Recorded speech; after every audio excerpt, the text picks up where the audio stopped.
নিখোঁজ স্ত্রীকে খুঁজে দেওয়ার আর্জি কলকাতা হাইকোর্টে হেবিয়াস কর্পাস মামলা স্বামীর।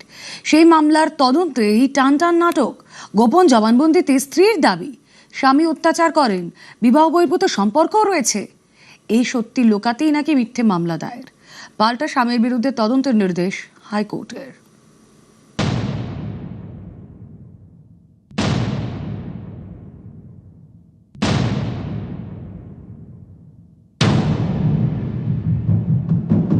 হুগলির হেমন্ত ঘোষ পেশায় ড্রাইভার। অভিযোগ করেন তার স্ত্রী মৌমিতা ঘোষকে অপহরণ করা হয়েছে। পান্ডুয়া থানায় অভিযোগ জানালেও পুলিশ নাকি তাতে গা করছে না। বিচার চেয়ে কলকাতা হাইকোর্টে মামলা করেন তিনি। দায়ের করেন হেবিয়াস কর্পাস। বুধবার হাইকোর্টে সেই মামলা উঠতেই টুইস্ট।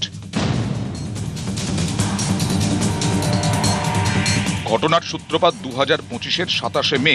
হেমন্ত ঘোষ পান্ডুয়া থানায় অভিযোগ করেন। 25শে জুন বোনের বাড়ি যাওয়ার নাম করে বেরোন স্ত্রী মৌমিতা ঘোষ। বিকেল পেরিয়ে গেলেও মৌমিতা বাড়ি ফেরেননি, বোনের বাড়িতেও যাননি। হেমন্ত ঘোষ অভিযোগ করেন তার স্ত্রীকে বাড়ির লোকেরা আটকে রেখেছেন। তার আরও অভিযোগ, এ ব্যাপারে পুলিশ কোনো গায়ই করছে না। এরপরেই কলকাতা হাইকোর্টে হেবিয়াস কর্পাস মামলা করেন হেমন্ত ঘোষ। হেবিয়াস কর্পাসে নিখোঁজ মৌমিতাকে আদালতের সামনে হাজির করার নির্দেশ দেয় হাইকোর্ট। তদন্তে নেমে মৌমিতাকে উদ্ধার করে পুলিশ। বুধবার সেই মামলা ওঠে বিচারপতি দেবাংশু বসাক এবং বিচারপতি আর্যক দত্তর ডিভিশন বেঞ্চে। এরপরেই টান টান নাটক। ম্যাজিস্ট্রেটকে গোপন জবানবন্দি দেন মৌমিতা ঘোষ। হাইকোর্টে সেই জবানবন্দি পেশ করে পুলিশ। ওই জবানবন্দিতে মৌমিতা অভিযোগ করেন স্বামী হেমন্তর বিবাহ বহির্ভূত সম্পর্ক রয়েছে। প্রতিবাদ করতেই অত্যাচার শুরু। স্বামীর পাশাপাশি শ্বশুর শাশুড়িও প্রায়ই মারধর করতেন। অত্যাচার চলত তাদের একমাত্র মেয়ের ওপরেও। তা সহ্য করতে না পেরে মেয়ে আত্মহত্যা করে। তাঁর অভিযোগ, এই কুকীর্তি ঢাকতেই অপহরণের নাটক সাজান স্বামী। ছেলে কোথায় এখন? ছেলে কোথায়? আমি তো ঠিক জানি না, আমি তো মাঠঘাট নিয়ে থাকি। আচ্ছা, মানে ছেলে কোথায় থাকে জানেন না? না। বৌমা চলে গেল কেন হঠাৎ? চলে গেল কেন সে বলতে পারবো না। সে তো না বলে চলে গেছে, আমাদের বলে গেছে নাকি যে আমরা চলে যাচ্ছি।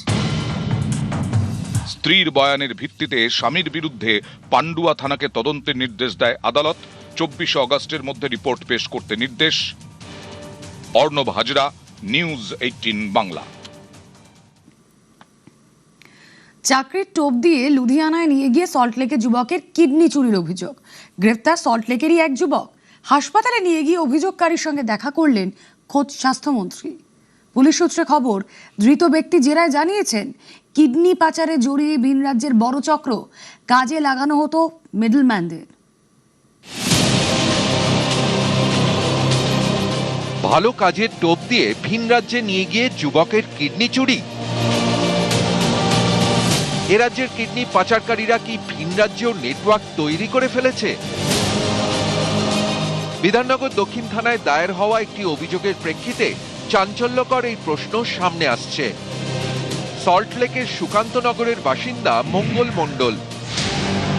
প্রায় 1 মাস আগে বিধাননগর দক্ষিণ থানায় অভিযোগ জানান তিনি। পুলিশ সূত্রে খবর, অভিযোগে বলা হয় ভালো কাজের টোপ দিয়ে প্রথমে পাঞ্জাবের লুধিয়ানায় নিয়ে যাওয়া হয় মঙ্গল মণ্ডলকে। নতুন চাকরিতে যোগ দেওয়ার আগেই কিছু মেডিকেল টেস্ট করানোর কথা বলা হয়।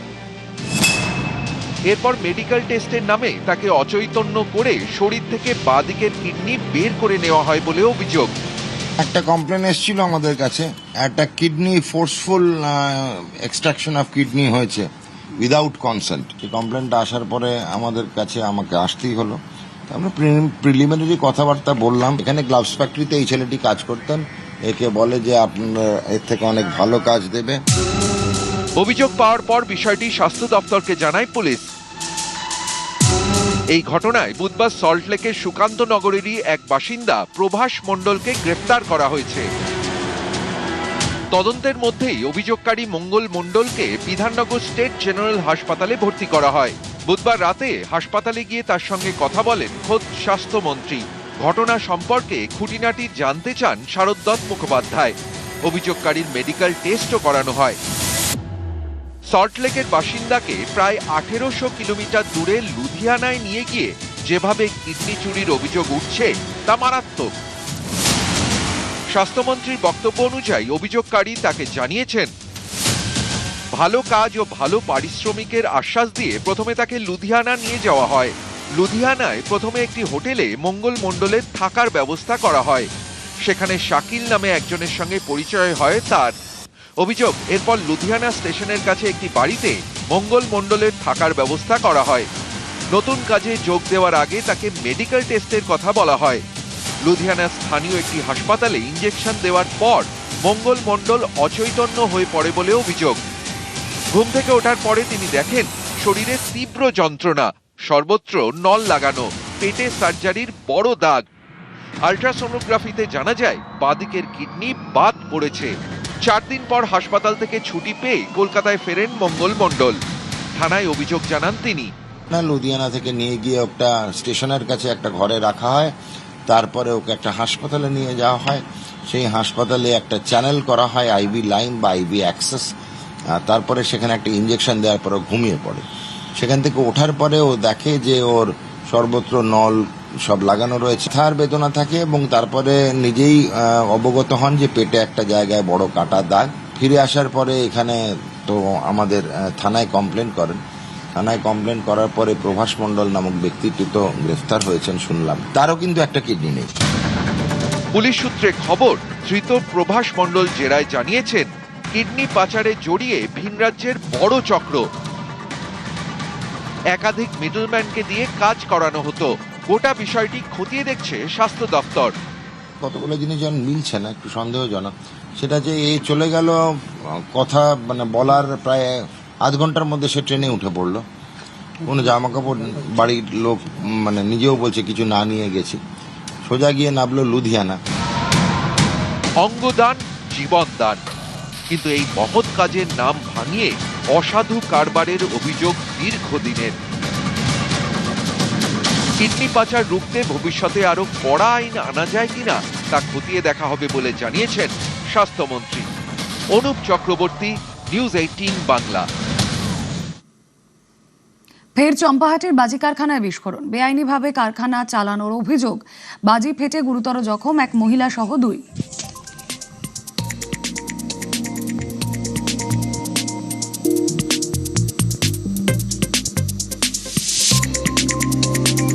খুব জোরে একটা বিস্ফোরণ হয়েছে। আমি একটু রাস্তার মাথার দিকে ছিলাম, কিন্তু খুব জোরে বিস্ফোরণ হওয়াতে আমি গেছিলাম ওখানটা, দেখলাম একজনকে দেখতে পেয়েছি।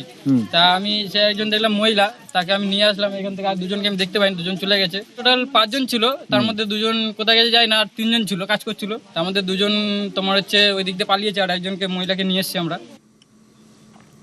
পুকুরে মাছ চাষের আড়ালে বেআইনি বাজির কারবার। চম্পাহাটিতে বাজি বিস্ফোরণে চাঞ্চল্যকর তথ্য। লোকালয় থেকে দূরে বাজির কারবারের অভিযোগ। পুকুরে মাছ চাষের আড়ালে অবৈধ বাজি তৈরি। ওরা ওই 2টো পুকুর কেটেছে মাছ চাষ করার জন্য। মাছ চাষ করা বাদ দিয়ে এখন এই জলকাতা বর্ষার সময় ওরা এখন বাজি ব্যবসা করেছে, আমরা কেউ জানি না। তাহলে ওরা এই স্বপ্নটা কেন করবে আমাদের পাড়ায় এসে? এসব ব্যবসা বন্ধ করতে হবে। আমরা চাই না বাজির ব্যবসা কেন করতে। বাজিটা বিশাল জোরে বোম ফাড়লো, ঘরদোর সব কেঁপে গেছে। ঘরদোর ফোন তো মানে কেঁপে উঠেছে, মাটি পর্যন্ত কেঁপে উঠেছে ঘর দরজা। আমরা বিশাল ভয় পেয়ে গেছি। চাম্পাহাটি হাড়ালের ঢিলছোড়া দূরত্বে পিয়ালি, সেই পিয়ালি এলাকায় এবারে নিষিদ্ধ যে শব্দবাজি এবং তার সঙ্গে যে আতশবাজি তৈরি হয়, সেই আতশবাজি তৈরির কারখানাতে বিস্ফোরণ ঘটে। আমরা যেখানে দাঁড়িয়ে আছি, এই যে জলাজমি, সেই জলাজমির পরে একটি পুকুর চাষ অর্থাৎ মাছ চাষ করা হচ্ছে বলে গ্রামবাসীকে জানায় বাপি নস্কর, এবং সেই মাছ চাষের আড়ালে সেখানে একটি কারখানা তৈরি হয়।